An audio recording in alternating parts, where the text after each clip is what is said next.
Hit TV చూస్తున్న ప్రేక్షకులందరికీ ముందుగా విశ్వవసునామ సంవత్సర శుభాకాంక్షలు. మరి ఈ సంవత్సరం ఏపీ రాజకీయ నాయకుల గ్రహస్థితి, మానసిక స్థితి, అనుకూలత, ప్రతికూలత ఎలా ఉండబోతున్నాయని మనకు క్లియర్గా ఎక్స్ప్లెయిన్ చేయడానికి ఈరోజు మన హిట్ టీవీ స్టూడియోలో ఉన్నారు ఆస్ట్రో సైకాలజిస్ట్ ఎస్వి నాగనాథ్ గారు ఉన్నారు. నమస్తే సార్. సార్, ముఖ్యంగా తెలుసుకోవాలనుకుంటున్నది ఏపీ మాజీ సీఎం జగన్మోహన్ రెడ్డి. మరి జగన్మోహన్ రెడ్డి అంటేనే వై నాట్ 175 నుంచి ఆ స్థాయికి వెళ్ళిన అతను కార్పొరేటర్కి ఎక్కువ, సీఎంకి తక్కువ అనే రేంజ్కి కూడా తను దిగజారిపోయాడు అనే స్థితిగా తను మాట్లాడుతున్నారు. అంటే తనేమన్నా మానసిక స్థితి దెబ్బతినిందా పదవి పోయేసరికి, లేకపోతే ప్రజల్లో వ్యతిరేకత పెరిగిందా అనే విధంగా కూడా ఉంది. తను ఏం మాట్లాడుతున్నాడు, ఎలా మాట్లాడుతున్నాడు, ఎందుకు ఇంత దిగజారాడు, ఎందుకంటే ఒక సీఎం పోస్ట్ని తను అధిగమించిన అతను అలాంటిది ఈ స్థాయికి దిగజారిపోవడం ఏంటి అనేది ప్రజల్లో కూడా చాలా సందిగ్ధాలు కూడా నెలకొన్నాయి సార్. అంటే ఏంటి అనేది తెలుసుకోవాలనిపిస్తుంది. నిజంగా చెప్తున్నాము, ఎందుకంటే జగన్మోహన్ రెడ్డి గారి జాతక పరిస్థితి అనేది ఇప్పుడు చాలా అవసరంగా కూడా ప్రజలకు క్యూరియాసిటీగా ఉంది సార్. చాలా ముందుగా హిట్ టీవీ ప్రేక్షకులందరికీ కూడా విశ్వావసనామ సంవత్సర శుభాకాంక్షలు. అయితే ఆరుద్ర నక్షత్రంలో వైఎస్ జగన్మోహన్ రెడ్డి గారు ఆరుద్ర నక్షత్రము మిథున రాశిలో జన్మించారు. ఈ మిథున రాశిలో కూడా ఆయనకి వ్యక్తిగత జాతకం చూస్తే ఆయన జన్మ రాశిలో కూడా ఆయనకి కేతువు కేంద్రంలో సప్తమ భావంలో రాహువు గురువు రవితో కలిసి ఉండడం. సేమ్ టైం ఇతనికి శుక్రుడు బుధుడు యొక్క మైత్రి వృశ్చిక రాశిలో, కుజుడి యొక్క మైత్రి అతనికి పంచమ భావం అయినటువంటి తులారాశిలో, వ్యయభావంలో ఇతనికి శని స్థిర రాశి అయినటువంటి వృషభ రాశిలో కలిసి ఉండడం మన వ్యక్తిగతమైనటువంటి జాతకంలో ఉన్నటువంటి రాశి యొక్క స్థితిగతులు. సో వీటిని పక్కన పెడితే ఈయన రాశిని ఒకవేళ మనం గోచార ఫలరీత్యా మనం 30వ తారీఖు మనకు ఉగాది పండుగ, షష్టగ్రహ కూటమి, ఈ దశమ భావంలోకి అతనికి శని 30వ తారీఖు నుంచి 2.5 సంవత్సరాలు ఉంటాడు. భాగ్యంలోకి అంటే 9th హౌస్ అంటనమాట. ఈయన భాగ్యంలోకి ఇతనికి రాహు యొక్క సంచారం కూడా మే మాసం నుంచి ఉంటుంది. ఎట్ ద సేమ్ టైం మేలోనే ఇతనికి గురువు యొక్క స్థానం కూడా ఈయన గోచార ఫలరీత్యా మిథున రాశిలోకి వస్తుంది. ఒక్క నిమిషం సార్, ఎందుకంటే మీరు చెప్తున్నారు, నేను 2012 జూన్ 1న మీరు ఒక ఆర్టికల్ రివీల్ చేశారు కదా, అది నేను చదివాను సార్. ఇదే ఆర్టికల్, అది నేను చదివాను. అయితే తన మానసిక స్థితి గురించి కానీ, తన గ్రహస్థితి కానీ అన్నీ కూడా మీరు చక్కగా రాయడం జరిగింది. అప్పట్లో చాలా అది ఎట్లా అంటే ఒక రేంజ్లో అందరినీ రీచ్ అయింది, 2 తెలుగు రాష్ట్రాల్లో అని కూడా చెప్పుకోవచ్చు. దాన్నే ఆధారంగా తీసుకొని మీరు రాసిన ఆర్టికల్నే ఒక ఛానల్ వాళ్ళు కూడా చాలా హైలైట్ చేసుకున్నారు దాన్ని. అంటే ఇక్కడ జగన్మోహన్ రెడ్డి జాతక రీత్యా మీరు అంత ఊహించి ఎలా రాయగలిగారు సార్? ఒక ఆస్ట్రో సైకాలజిస్ట్గా ఇప్పుడు కూడా ఈ సంవత్సరం కూడా తనది ఎలా ఉండబోతుంది అనేది మీకు కరెక్ట్గా తెలిసే ఉంటుంది అందరికంటే బాగా. అందుకు మరి అందరికి ఒక డౌట్ కూడా ఉంది సార్, అందుకే మిమ్మల్ని మధ్యలో ఆపాను, ఏమనుకోవద్దు. ఎందుకంటే ఈ ఆర్టికల్ నాకు గుర్తొచ్చింది, నేను చదివాను కాబట్టి. ఆర్టికల్ గుర్తొచ్చి అంత బాగా తన గురించి రాయగలిగారు, చేయగలిగారు. ఈ సంవత్సరం మరి నిజంగా రాజకీయ జీవితం ఇంకా తనకి లేనట్టేనా అంటే ప్రజల మాట, నా మాట కాదు సార్, అందుకు అడుగుతున్నాను. ఇప్పుడు మీరు జగన్మోహన్ రెడ్డి గారి జాతకం యొక్క మనోవిశ్లేషణ 2012 జూన్ మొదటి రోజు 1 జూన్ 2012 ఇప్పుడు కూడా మీకు వెబ్సైట్లో ఉంటుంది ఆర్టికల్. అది నేను రాసిన ఆర్టికల్. అంటే నేను రాసిన ఆర్టికల్ నేను కేవలం విశ్లేషణ మాత్రమే చేస్తాను మేడం, విమర్శించను. నాకు ఎవరితో కూడా పక్షపాతం లేదు. ఏ ఒక్క పొలిటికల్ పార్టీ కూడా నేను అనుకూలంగా కానీ ప్రతికూలంగా కానీ నా మానసికంగా ఎటువంటి అభిప్రాయం. మీరు ఇచ్చిన విశ్లేషణ ఎంతో మందికి మీరు ఎనిమిలాగా కూడా మారిపోయారు తెలుసు. అంటే లేదు మేడం, ఇప్పుడు వ్యక్తిగతంగా తీసుకుంటారు జనరల్గా నెటిజన్స్ కానీ రీడర్స్ కానీ న్యూస్ పేపర్ చదివేవాళ్ళు వాళ్ళ వ్యక్తిగత భావంతోనే వాళ్ళు చూస్తారు, అవునా కదా. అది విశ్లేషణ మాత్రమే అని తీసుకునేవాళ్ళు తక్కువ శాతం ఉంటారు. ఇప్పుడు నేను ఒక ఆస్ట్రో సైకాలజిస్ట్గా ఇప్పుడు మీ జాతకం చూశాను, లేకపోతే కెమెరామెన్ జాతకం చూస్తాను. నేను ఏ జాతకం చూసినా వాళ్ళల్లో ఉన్నటువంటి బలం ఏంటి, బలహీనత ఏంటి అన్నది నేను అంచనా వేయడం అన్నది నాకు మొదటి నుంచి, నాకు 20 సంవత్సరాల నుంచి నాకు అదే వృత్తి. నేను ఎవరి జాతకం చూసినా, ఇప్పుడు మీ జాతకం చూసినా, కెమెరామ్యాన్ జాతకం చూసినా, ఎవరైనా సెలబ్రిటీ వచ్చినా, మన వ్యక్తిత్వం ఏంటి అన్నది జ్యోతిష శాస్త్రంలో నిగూఢంగా ఉంటుంది మేడం. అది మనం కొత్తగా తయారు చేసిన సబ్జెక్ట్ కాదు. ఈ నిగూఢంగా ఉన్నటువంటి వ్యక్తిత్వము 80% మన జీవితంలో జరిగేటువంటి విజయాలకి అపజయాలకి ఎలా కారణము, ముఖ్యంగా వ్యవహారికమైనది. ఈ రాజకీయం అంతా వ్యవహారమే కదా మేడం. అవును. Everyday decisions, everyday um. Contemplation, everyday failures, everyday success, అది ప్రతిరోజు నడుస్తుంది. అవును. అయితే జగన్మోహన్ రెడ్డి గారి జాతకంలో ఆయన నక్షత్రాధిపతి కూడా రాహు. ఓకే. సో ఈ జాతకం ద్వారా అతనిలో ఇలాంటి లక్షణాలు ఏవైతే ఉంటాయో ఉమ్. ఆ లక్షణాలన్నీ కూడా ఏ మానసిక స్థితి ఉన్న వాళ్ళకు ఉంటాయి అన్నది నేను అప్పుడు రాసినటువంటి విశ్లేషణ. అందులో కొంచెం నార్సిసిస్టిక్ ట్రైట్స్ ఉన్నాయని రాశాను. ఉమ్.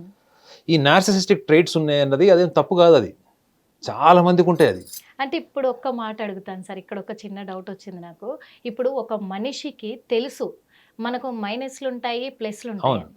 ఎంతసేపు ఉన్నా మనల్ని పొగిడితేనే ఒప్పుకుంటాం, అవునవును ప్లస్ గా తీసుకుంటాం అవునవునవును కదా. నెగిటివ్ గా నీకు ఈ మైనస్లు ఉన్నాయంటే ఎవరు ఒప్పుకోరు, అది తెలిసి కూడా, మనసాక్షికి తెలిసి కూడా ఎవరు ఒప్పుకోరు. అలాంటిది జగన్మోహన్ రెడ్డి గారి గురించే మీరు ఆర్టికల్ రాశారు. మీకేం అంటే బెదిరింపు కాల్స్ ఏం రాలేదా సార్? మేడం. అట్లా అనుకుంటే 15 మినిట్ టైం దో అని చెప్పి అప్పుడు అసదుద్దీన్ ఓవైసీ ఒక స్టేట్మెంట్ ఇచ్చాడు. 15 మినిట్ టైం దో, అది మొత్తం వరల్డ్ ఫేమస్ అయింది డైలాగ్. 15 మినిట్, ఇప్పటి కూడా 15 మినిట్ అని వెటకారం చేసుకుంటుంటాను. అవును. ఆ నెక్స్ట్ డే కూడా నేను అదే న్యూస్ పేపర్ వాళ్ళు అడిగితే వాళ్ళిద్దరి మీద కూడా నేను రాశాను. వాళ్ళు ఎటువంటి పర్సనాలిటీ వస్తుందని. వాళ్ళు ఆ న్యూస్ పేపర్ వాళ్ళు కూడా సెక్యూరిటీ పెట్టుకున్నారు వాళ్ళకి. ఎందుకు తెలుసు కదా, మన సమాజంలో ఫ్యాక్ట్స్ మాట్లాడినా, అనాలిసిస్ చేసినా మనోభావాలు ముందొస్తాయి. అది up front is your personal emotion. మన మనోభావాలు ముఖ్యం కాబట్టి. అది. సో ఈ ఆర్టికల్ పబ్లిష్ అయినప్పుడు నాకు విమర్శలు ఏం రాలేదు, కానీ ఉమ్. అసలు జాతకం ద్వారా ఇలాంటి విశ్లేషణ కూడా జరుగుతుంది అని ఒక సెన్సేషనల్ కాన్వర్జేషన్ జరిగింది మీడియాలో. ఉమ్. ఎందుకంటే నాకు తెలుసు, అప్పుడు నన్ను పిలిచారు, మీడియా వాళ్ళు మాట్లాడారు. ఉమ్. అయితే ఈయన ఓడిపోయిన తర్వాత నేషనల్ మీడియా ఒక ఇంటర్వ్యూ చేసినప్పుడు కూడా ఇలాంటి లక్షణాలు ఈయనకు ఉన్నాయన్నది వాళ్ళు మొన్న 2024లో వాళ్ళు టెలికాస్ట్ చేసినప్పుడు మన తెలుగు న్యూస్ పేపర్ కానీ, తెలుగు న్యూస్ ఛానల్ కానీ ఉమ్. వాళ్ళకి అప్పుడు ఈ ఆర్టికల్ దొరికింది మేడం. ఎప్పుడో 2012 ఆర్టికల్ వాళ్ళకి అప్పుడు దొరికింది. Yes. అప్పుడు నన్ను పిలిచి మళ్ళీ అనాలిసిస్ అడిగారు. నేను అప్పుడు కూడా కేవలం అనాలిసిస్ మాత్రమే చేసే తప్ప నాకు అతను మీద వ్యక్తిగతమైనటువంటి ఎటువంటి. ఎందుకంటే మనకు తెలియదు ఏం లేదు సార్, పొగిడితేనేమో పిలిచి సన్మానం చేస్తారు, వాళ్ళ మైనస్లు చెప్తేనేమో బెదిరిస్తూ ఉంటారు. అందుకే మీకు లేదు, నాకు అట్లా ప్రతికూలంగా ఏం రాలేదు. In fact okay.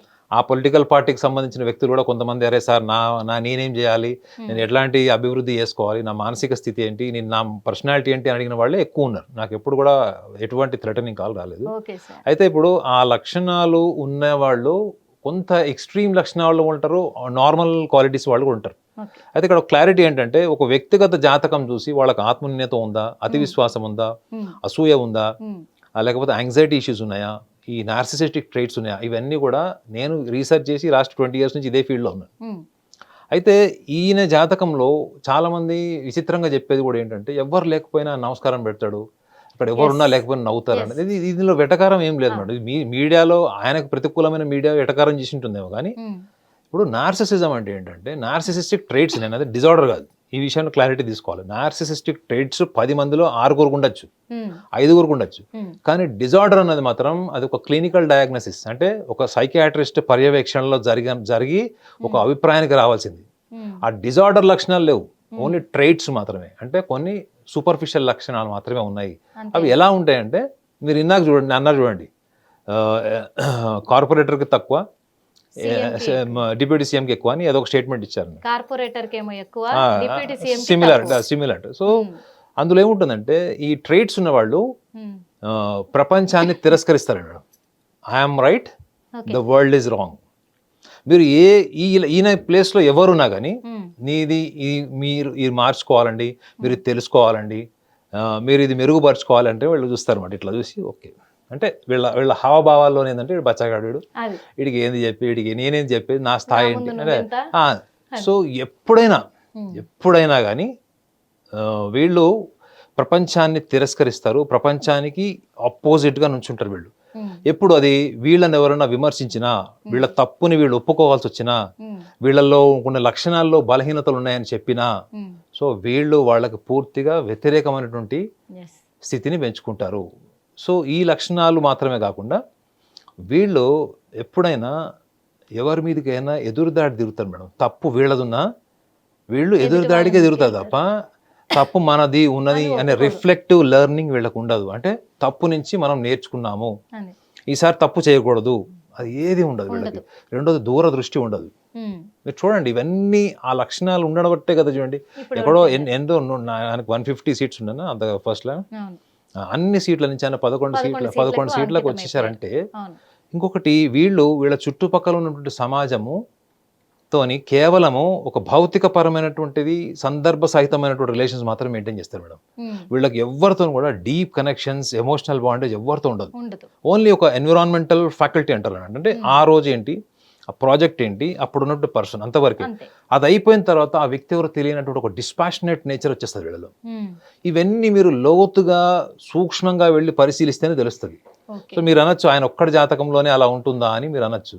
ఆ డేట్ ఆఫ్ బర్త్లో పుట్టిన వాళ్ళని, ఆ టైమ్ ఆఫ్ బర్త్లో పుట్టిన వాళ్ళని మీరు ప్రపంచంలో ఎవరైనా చెక్ చేయండి.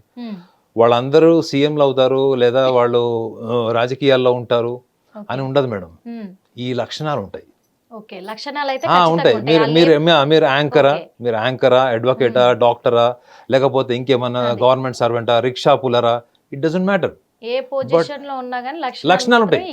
ఇది జ్యోతిషం చెప్పింది. ఇది జ్యోతిషం చెప్పిన గొప్ప విషయం ఏంటంటే, ఇప్పుడు మీరు యాంకర్ మేడం, మీకు సరిగా కమ్యూనికేషన్ రాదు, ఇంగ్లీష్ మాట్లాడడం రాదు, లేదా తెలుగు సరిగా మాట్లాడడం రాదు, లేదా మీరు కంటెంట్ డ్రైవ్ చేయలేరు, మీకు మాట్లాడే కంటెంట్లో మీకు నాలెడ్జ్ లేదు, మీరు ఒప్పుకుంటారా? ఈ లక్షణాలు ఉంటే గెస్ట్ బాగాలేదంటారు, మా టీం మేనేజ్మెంట్ బాగాలేదంటారు, ఛానల్ తొక్కేసింది అంటారు, సరిగా తీయలేదంటారు, సో నన్ను తొక్కేస్తున్నారు అంటారు. సో ఇది అర్థం చేసుకోవాల్సింది ఏంటంటే, ఈ లక్షణాలు పలానా డేట్లో పలానా టైంలో పుట్టిన వాళ్ళకి, పలానా జన్మలగ్నం నక్షత్రం ఉన్న వాళ్ళకి సూపర్ఫిషియల్గా ఇట్లాంటి లక్షణాలు ఉండవచ్చు అని జ్యోతిషం ఎప్పుడో చెప్పింది. సో నేను చేసినటువంటి పరిశోధన కూడా ఏంటంటే, నేను కూడా ఆయన అబ్జర్వ్ చేశాను, ఆయన స్టేట్మెంట్స్ ఆయన అవన్నీ చూశాను, ఆయన మీడియా ముందు మాట్లాడినవన్నీ కూడా. చూడండి, కన్సిస్టెంట్గా ఫోకస్డ్గా ఒక పాయింట్ మీద మాట్లాడాడు ఆయన. కన్సిస్టెంట్గా మీరు ఇంకొకటి రెసిప్రోకల్ కమ్యూనికేషన్ ఉండదు. మీరు అడిగిన క్వశ్చన్స్కి ఆన్సర్ సూటిగా, రిలేటివ్గా, రేషనల్గా ఉండదు. తను ఏం ఫీల్ అయ్యాడు, తను ఏది కరెక్ట్ అనుకున్నాడు అనేటువంటి ఒక ఎస్టాబ్లిష్డ్ మైండ్ సెట్ నుంచి ఆన్సర్ వస్తుంది తప్ప, అక్కడ ఉన్నటువంటి రేషనాలిటీ ఏంటి, అక్కడ సందర్భం ఏంటి, దానికి తగ్గట్టుగా. ఇప్పుడు ఆయన చూడండి, ఇప్పుడు మేడం మనం కేవలం విశ్లేషిస్తున్నాం మేడం. ఆయన మీద ఎన్ని జోక్స్ ఉన్నాయంటే, అక్కడ ఎవరైనా చనిపోయినా, పెళ్లికి వెళ్ళినా, దేనికి వెళ్ళినా ఒకటే ఎక్స్ప్రెషన్ వస్తుందని చాలా మంది నవ్వుకుంటారు. అది నేను అట్లా విమర్శని నేను తీసుకోలేదు, కానీ ఆయన అక్కడ సందర్భంలోకి వెళ్ళినా కానీ తను అందరి ముందు ఒక ఎక్స్ప్రెషన్కి అలవాటు పడిపోయాడు. ఎందుకంటే ఇది పొలిటీషియన్, పొలిటికల్ లీడర్గా ఉన్నాడు, ముఖ్యమంత్రి అయ్యాడు, ఒక ముఖ్యమంత్రి కుమారుడు, ఇవన్నీ ఉన్నాయి కాబట్టి ఆయన ఒక సొలేజ్ కానీ ఒక ఎక్స్ప్రెషన్, ఒక గాడ్లీ ఎక్స్ప్రెషన్ ఇట్లాంటివి మెయింటైన్ చేయడం ప్రాక్టీస్ చేసి అలవాటైపోయినట్టున్నాడు. ఎక్కడికి వెళ్ళినా అదే ఎక్స్ప్రెషన్ వస్తుంది. మేడం మీకు ఇంకో విషయం చెప్పాలి. మీరు ఏమనుకుంటున్నారు, జగన్మోహన్ రెడ్డి గారు రాజకీయ నాయకుడు అవ్వాలి, భారతదేశంలో రాజకీయాలని శాసించాలి అని అనుకుంటున్నాను మీరు అనుకుంటున్నారా? లేదు sir. He wants to become a God. He never wants to become a leader. Got my point? Narcissism ఉన్నవాడు ఎప్పుడు కూడా నాయకుడు అవ్వాలనుకోడు మేడం. ఇది నేను పర్సనల్గా రీసెర్చ్ చేసి చెప్తున్నా. He wants to become a God. ఆయన బాడీ లాంగ్వేజ్, ఆయన ఆశీర్వచనం, ఆయన ముద్దు పెట్టేది, ఇవన్నీ కూడా మీకు యూరోపియన్ కంట్రీస్లో అక్కడ గాడ్ కల్చర్ ఫాలో అయ్యేటువంటి కొంతమంది రిలీజియస్ పీపుల్ ఉంటారు. వాళ్ళకి ఆ బాడీ లాంగ్వేజ్, ఆ రియాక్షన్, ఆ రెసిప్రోకల్ గెస్చర్ వాళ్ళకు ఉంటుంది. రాజకీయ నాయకుడు అంటే ఏంది మేడం? ఇవాళ మీరు ఎమ్మెల్యే ఉన్నారు, ముఖ్యమంత్రి అయ్యారు, మళ్ళీ ఓడిపోయారు, రేపొద్దున మళ్ళా గెలుస్తారు, రేపొద్దున వాళ్ళని ఓడిపోతారు. ఇది కామన్. ఇది పబ్లిక్ ఎప్పుడు రివర్స్ అవుతారో తెలీదు, ఎప్పుడో మీకు అనుకూలంగా ఉంటారో ఎవరికి తెలియదు. But he always wants to become a ఒక డివైన్ పర్సన్, ఒక గాడ్లీ పర్సన్ లాగా ఉండాలి అనుకుంటున్నాడు. ఆయన లీడర్షిప్లో మొత్తం చూడండి, ఒక పొలిటికల్ లీడర్కి స్ట్రాటజీస్ ఉంటాయి మేడం. రెండోది, శత్రువునైనా పొగుడతారు, సందర్భం వస్తే శత్రువునైనా పొగుడతారు, లేదా తన చుట్టుపక్కల వాళ్ళను ఏమైనా కొంచెం అభ్యంతరకరమైనటువంటి విషయాలు మాట్లాడుతున్నా, వ్యక్తిగత విషయాలు మాట్లాడుతున్నా నివారిస్తారు, నియంత్రిస్తారు. కానీ మీరు ఆయన చేసింది చూడండి, 5 years మొత్తం ఏం చేశాడు ఆయన. సో ఈయన రేపొద్దున ఎప్పుడైనా కానీ ఈయన పక్కన ఉన్న వాళ్ళు ఎవరన్నా వచ్చి నాకు సలహాలు ఇచ్చినా, అన్న ఇట్లా కాదు అట్లా అని చెప్పేటువంటి స్థితి వాళ్ళు ఇయ్యరు ఫస్ట్. అర్థమైందా మేడం? మీరు సలహా ఇచ్చే స్థాయికి ఫస్ట్ మీరు వెళ్ళరు. మీరు అక్కడ అంత డిస్టెన్స్లో ఉంటారు. ఎందుకంటే ఆయన ఎవరు పనికొస్తారు, ఎవరు సలహాలు తీసుకోవచ్చు అని ఆయన ఓన్గా జడ్జ్ చేసుకుంటాడు. ఏమనుకుంటాడు, వాళ్ళు ఓడిపోయిన రోజు కూడా ప్రెస్ కాన్ఫరెన్స్లో ఏం చెప్పారు, అక్క చెల్లెళ్ళు, అన్నదమ్ములు ఎందుకు నన్ను నెగ్లెక్ట్ చేశారంటే, అది ఎట్లా మెసేజ్ వచ్చిందంటే తను మోసపోయానో, లేకపోతే తను మోసం చేశారనో, లేదా తన్ని పట్టించుకోలేదనో వచ్చింది తప్ప, ఈ 5 సంవత్సరాలు సుదీర్ఘంగా ఎటువంటి రాజకీయ చతురత నడిచింది అక్కడ పథకాల పేరు మీద జరిగిన దాంట్లో ఒక్కటి ఏంటంటే ఆయన బ్రిలియన్స్ నాకు అనిపించింది ఏంటంటే, ఇప్పుడు మేడం మీరు ముఖ్యమంత్రి మేడం, మీరు నెలకి ఫ్రీగా 10 కిలోల బియ్యం ఇస్తున్నారు అందరికీ. అవును. మీరు ఓడిపోయారు. ఉమ్. మీరు ఓడిపోయిన తర్వాత ఈ 10 కిలోల బియ్యం స్కీమ్ పోతుంది. ఉమ్. నెక్స్ట్ గవర్నమెంట్ వచ్చినప్పుడు ఎవరైతే 10 కిలోలకు అలవాటు పడిపోయారు చూసారా, వీళ్ళ పరిస్థితి ఏంది? వీళ్ళకి ఆ పథకం పోతే రేపు పొద్దున ఆ పథకం కోసం మళ్ళీ ఎవరు కోట్లేస్తారు మళ్ళా నాకే ఓట్లేస్తారు కదా. అంతే. సో ఒక స్ట్రాటజీని ఎట్లా తీసుకొచ్చాడంటే రేపు పొద్దున ఆ స్ట్రాటజీని అటైన్ చేసి దాని మీద స్టేబుల్గా ఉండేటువంటి గవర్నమెంట్ వచ్చినా అక్కడ ఉన్న ఆర్థిక పరిస్థితి మ్యాచ్ కాదు. ఓకే. సో వాళ్ళు ఎప్పటికైనా కానీ సందిగ్ధంలో ఉంటారు. దీన్ని ఇప్పుడు రూలింగ్ పార్టీ వాళ్ళు ఎట్లా తీసుకోవచ్చు అంటే they must be on the toes. వాళ్ళకి పబ్లిక్ సర్వీస్ చేయాలి, ఫండ్స్ తేవాలి, స్టేట్ని డెవలప్ చేయాలి అనే ఒక దీక్ష, అంటే వీళ్ళ కార్యదక్షత ఉంటే ఇప్పుడు గవర్నమెంట్ రేపు పొద్దున ఎస్టాబ్లిష్ చేసే ఛాన్స్ ఉంటుంది. ఓకే. అదర్వైజ్ వాట్ హ్యాపెన్స్, మళ్ళా జనాలు ఈ కేటగిరీ ఆఫ్ పీపుల్ ఉంటారు చూడండి, అందరినీ అనట్లేదు, ఎవరైతే ఈ పథకాలకి డిపెండెన్సీకి అలవాటు పడిపోయారో వాడు రేపు పొద్దున మళ్ళీ అతనికి అనుకూలంగా మారడం గ్యారంటీ లేదు. అవును. సో ఈయన వ్యక్తిగత జాతకంలో ఒకవేళ మనం లోతుగా పరిశీలిస్తే కనుక ముఖ్యంగా ఈ విశ్వవసునామ సంవత్సరంలో ఈయనకి ప్రతికూలత ఎక్కువ కనిపిస్తుంది తప్ప అనుకూలత చాలా తక్కువ. ముఖ్యంగా ఈయన మే 27 అంటే ఆల్మోస్ట్ మీరు జూన్ 1st వీక్ అనుకోండి, జూన్ 1st వీక్ నుంచి నవంబర్ వరకు అడ్వెంచరస్ కానీ టీం నుంచి కానీ ఎటువంటి సపోర్ట్ తీసుకొని ప్రణాళిక లేకుండా దూరదృష్టి లేకుండా ఎటువంటి పనులు చేయకపోతే మంచిది. ప్రజల్లో గెలవడము, ప్రజల్లో మంచి చెడులు తెలుసుకోవడం, వాళ్ళకి ఏమైనా చేయాల్సినవి చేయాలి, లేదా రూలింగ్ పార్టీ ఏమైనా సరిగ్గా చేయట్లేదంటే అటువంటి విషయాల్లో కార్యాచరణ చేస్తే బెటర్ తప్ప శత్రువుల్ని పెంచుకొని లేదా టీంలో ఉన్నటువంటి వాళ్ళు ఇంటలెక్చువల్ బ్యాక్గ్రౌండ్ లేని వాళ్ళు, కొంచెం మాస్ మెంటాలిటీ ఉన్న వాళ్ళని కొంచెం సైలెంట్గా ఉంచితే ఈయనకి అట్లీస్ట్ ఆ డిసెంబర్ నుంచి మళ్ళీ వచ్చేటువంటి కొత్త ఉగాది పండుగ లోపల ఈయనకి కొంచెం సానుకూలత, అంటే ఈయనకి అనుకూలమైన వాతావరణం పెరిగేటువంటి అవకాశం కూడా ఉంటుంది. అదర్వైజ్ వాట్ హ్యాపెన్స్ ఇంకా ఎక్స్ప్లాయిటేషన్లకు పోయేటువంటి అవకాశం బలంగా ఉంటుంది. బాగా ఉంటుంది. ఎందుకంటే మరి కేవలము తన ఫెయిల్యూర్ అంటారా, తనలో ఉన్న లక్షణాలే కారణం అంటారా? ఇప్పుడు నేను అదే చెప్తాను మేడం, మీరు ఇందాక ఏమన్నారు, నేను సూటిగా చెప్తే ఎవరు తీసుకోరు. దీనికి అంత నేను నిమిత్త మాత్రుడిని, అంత నా కర్మ ఫలితం అనుకుంటే మీరు సింపుల్ లాజిక్ మేడం. ఆయన టీం మెంబర్స్ కొంతమంది జైలుకి వెళ్ళారు. చాలా మంది ఏమనుకుంటారు, ఇప్పుడు అర్ధాష్టమ శని కాబట్టి జైలుకి వెళ్ళారు, అష్టమ శని బాగాలేదు, ఎందుకంటే అష్టమ శని అనగానే జనరల్ ఇవన్నీ చెప్పుకుంటారు. అష్టమ శని అన్నప్పుడు, దశమ శని అన్నప్పుడు చెప్తారు. కానీ 5 సంవత్సరాల అంతర్దశ ఎవరికి ఉంటుంది మేడం? Simple logic. ఇప్పుడు మీకు ఇప్పుడు 6 నెలలు బాగాలేదు, లేదా 2.5 సంవత్సరాలు శని మహర్దశలో శని అంతర్దశ బాగాలేదు అంటే వేరే విషయం. రాహు మహర్దశలో రాహు అంతర్దశ అంటే వేరే విషయం. 5 సంవత్సరాలు ఒకటే స్ట్రాటజీ మీద పోయారు కదా, విమర్శ బూతులే. మరి ఈ వీళ్ళందరూ ఇవాళ ఏ ఆత్మ పరిశీలన చేసుకుంటారు? ఇప్పుడు వ్యక్తిగతం గురించి మాట్లాడుతున్నారు చూడండి. వీళ్ళందరూ జైలుకి వెళ్ళిన వాళ్ళందరినీ వాళ్ళ వ్యక్తిత్వ లక్షణాలు, వాళ్ళు ఎందుకు మాట్లాడారు, ఎవరు మాట్లాడారు, ఇవన్నీ దేనికి సంబంధించినవి మేడం? మీ వ్యవహార శైలికి సంబంధించింది, మీ ఇంగిత జ్ఞానానికి, మీ బుద్ధికి, మీ యొక్క సంస్కారానికి సంబంధించినవి. అదే కదా జ్యోతిషం చెప్పింది. జ్యోతిషం చెప్పింది అది. నువ్వు దాన్ని మెరుగుపరుచుకుంటే నీ భవిష్యత్తు ఒక రకంగా ఉంటుంది, దాన్ని నువ్వు ఇగ్నోర్ చేస్తే నీ ఫ్యూచర్ ఒక రకంగా ఉంటుంది. సో నీకు ఆప్షన్ ఉంది. ముఖ్యంగా ఏంటంటే మీ నుంచి ఒక విషయం తెలుసుకోవడానికి క్యూరియాసిటీగా ఉన్నారు జనాలు ఎక్కువగా వైఎస్ జగన్మోహన్ రెడ్డి విషయంలో. అంటే ఈ సంవత్సరం తన రాజకీయ జీవితం పక్కన పెడితే ఎలా ఉంటుంది అనేది పక్కన పెడితే నెక్స్ట్ జైలుకి వెళ్ళబోయేది జగనే అని అంటున్నారు. అది అంటే అలాంటి సూచనలు కనిపిస్తున్నాయా అని మీరు? లేదు. ఈ విశ్వావసునామ సంవత్సరంలో అంత తీవ్రమైనటువంటి స్థాయికి ఆయన జాతకం అంటే ఇట్లా జైలు జీవితం గడిపే స్థాయికి వెళ్తుందన్నది మాత్రం నా వ్యక్తిగతమైన అభిప్రాయం కాదు. అది కూడా చెప్పా కదా మీకు. దానికి సూచన ఏం చెప్పాను, జూన్ 1st నుంచి నవంబర్ ఎండింగ్ వరకు అనవసరమైన శత్రుత్వాన్ని పెంచుకోకుండా తన పక్కనున్న వాళ్ళు ఎలాంటి గొప్ప వాళ్ళు మీకు తెలుసు, ఆయన టీం మెంబర్స్ మీకు తెలుసు, సోషల్ మీడియాలో వాళ్ళంత గొప్ప వ్యక్తులు ఎవరు లేరు. సో వీళ్ళని పక్కన పెట్టి, వీళ్ళని కొంచెం సెడక్టివ్ మోడ్లో పెట్టి ఆయన ఏమన్నా ప్రజల్లో కలిసి ఆయన టీంకి ఏదైనా ఒక ఆపరేషన్ ఇచ్చి చేస్తే అప్పుడు మళ్ళీ ఆయనకి డిసెంబర్ నుంచి మళ్ళీ వచ్చే మార్చ్ ఏప్రిల్ వరకు అనుకూలమైన వాతావరణం, ప్రజాదరణ, ప్రజల్లో ప్రేమ పెరిగి అటువంటి అవకాశాలు కూడా బలంగా ఉన్నాయి. ఇది మన కర్మ మన చాయిస్లో ఉంది. అర్థమైంది కదా? కర్మ మన చాయిస్లో ఉంది. కర్మ ఫలితము నువ్వు క్రియేట్ చేసుకో. You have to create your own కర్మ. And astrology talks about the same thing. If you can understand your mindset, your personality, and you will also know how to perform karma. When you are aware of your karma, the karma consequences also gives you a welfare future. Okay, thank you so much, sir.